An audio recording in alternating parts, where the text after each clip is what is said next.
Ever wonder what secrets lurk in the darkest corners of our planet? Deep down, thousands of feet below the ocean's surface, in a zone where sunlight is just a distant memory, lives one of the most mysterious and misunderstood creatures on Earth.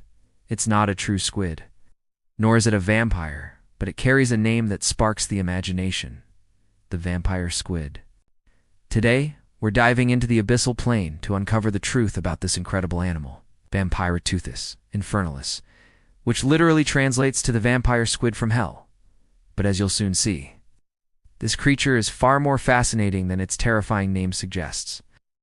It's a living fossil, an evolutionary relic that has survived for millions of years, holding clues to the ancient history of our oceans. So, strap in, because we're about to journey into the deep, dark world of the vampire squid. First things first, let's clear up some confusion. Despite its name, the vampire squid doesn't suck blood. It doesn't hunt down prey in a frenzy. In fact, it's not even a true squid. It's the last surviving member of its own unique order, Vampiromorphida. Think of it as a lonely cousin to both octopuses and squids, sharing some traits with each, but belonging to its own exclusive family tree.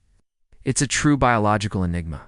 These creatures live in the oxygen minimum zone, an incredibly harsh environment between 2,000 and 3,000 feet deep. Down here, the oxygen levels are so low that most other complex animals can't survive. But the vampire squid has adapted beautifully. Its blood contains a special copper-based protein called hemocyanin, which is incredibly efficient at binding to and transporting oxygen, allowing it to thrive where others would suffocate. It's like having a superpower for extreme deep-sea living.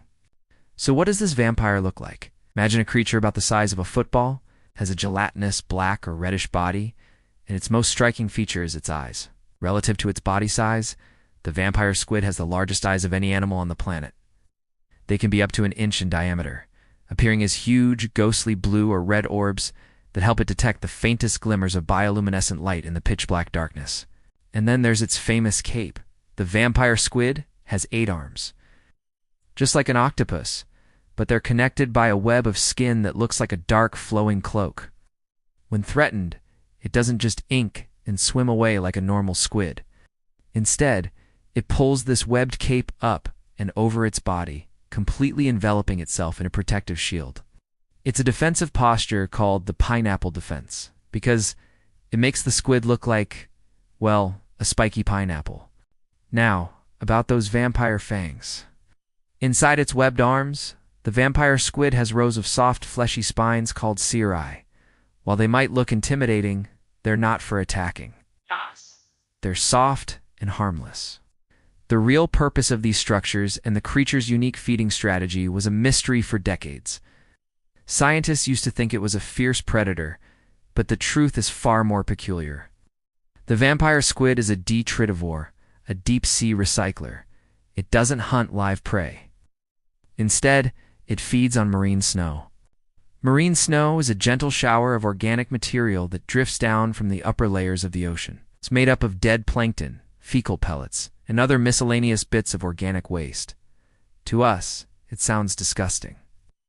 To the vampire squid, it's a gourmet buffet. Here's how it eats. Along with its 8 arms, the vampire squid has 2 long, retractable filaments that it can extend far out into the water, sometimes up to 8 times its body length. These filaments are covered in tiny, sticky hairs that act like flypaper, catching the falling marine snow. Once a filament is loaded with food, the squid reels it in, using its arms to scrape off the nutritious gunk and guide it into its mouth. It's a passive, energy-efficient way to eat, which is crucial in a place where food is scarce and every calorie counts. So, the vampire from hell is actually more like a gentle, deep-sea garbage collector. But what about its vampiric defenses? The vampire squid has some of the most unique defense mechanisms in the animal kingdom. Its body is covered in light-producing organs called photophores. It has complete control over these lights and can turn them on and off to create complex patterns, effectively disappearing into the faint ambient light of the deep sea. This is a form of camouflage called counter-illumination. If a predator gets too close, the vampire squid has another trick up its sleeve. Instead of squirting dark ink like other cephalopods, which would be useless in the permanent darkness, it ejects a cloud of sticky, bioluminescent mucus from its arm tips. This glowing goo can confuse and distract a predator for up to 10 minutes. giving the vampire squid plenty of time to vanish into the blackness. This is an incredibly costly defense, as it takes a lot of energy to produce the glowing mucus, so it's only used as a last resort. Imagine being a deep-sea predator. You're about to bite what you think is a tasty meal, and suddenly it explodes into a blinding, sticky cloud of light, and your target is gone. It's an absolutely brilliant survival strategy. And there's more to its light show.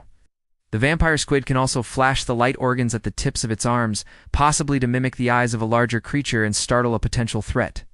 When it flips its cape over its head in that pineapple defense, it exposes a different set of photophores, creating a disorienting light display while its most vulnerable parts are protected.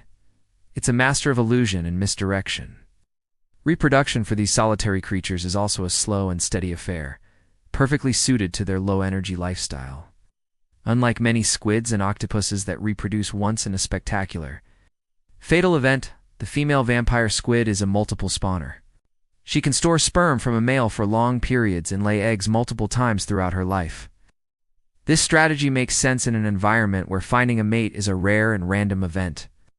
They are the most reproductively relaxed of all cephalopods, conserving energy and maximizing their chances of passing on their genes over a long lifespan, which could be up to 8 years, an impressive age for a cephalopod. The vampire squid is a true survivor. It's an ancient lineage that has outlived the dinosaurs. Fossils of its ancestors date back hundreds of millions of years, and they haven't changed much in that time. By studying this living fossil, scientists can get a glimpse into what the oceans were like in the distant past.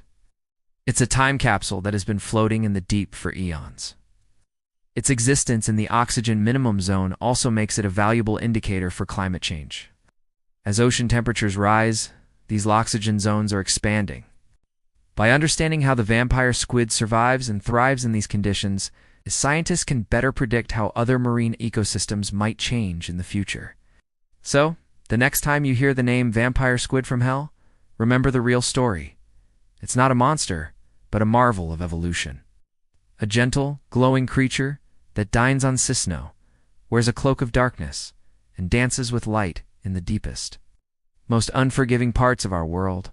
It's a testament to the incredible adaptability of life, and a reminder of how many wonders are still waiting to be discovered in the abyss. The ocean's depths are the planet's final frontier, and creatures like the vampire squid are the strange, beautiful natives of that hidden world. Thanks for joining me on this deep dive into the mysterious life of the vampire squid. If you found this as fascinating as I do, hit that like button and subscribe for more adventures into the unknown. Let me know in the comments what other deep-sea creature you'd like to see covered next. Till then, keep exploring.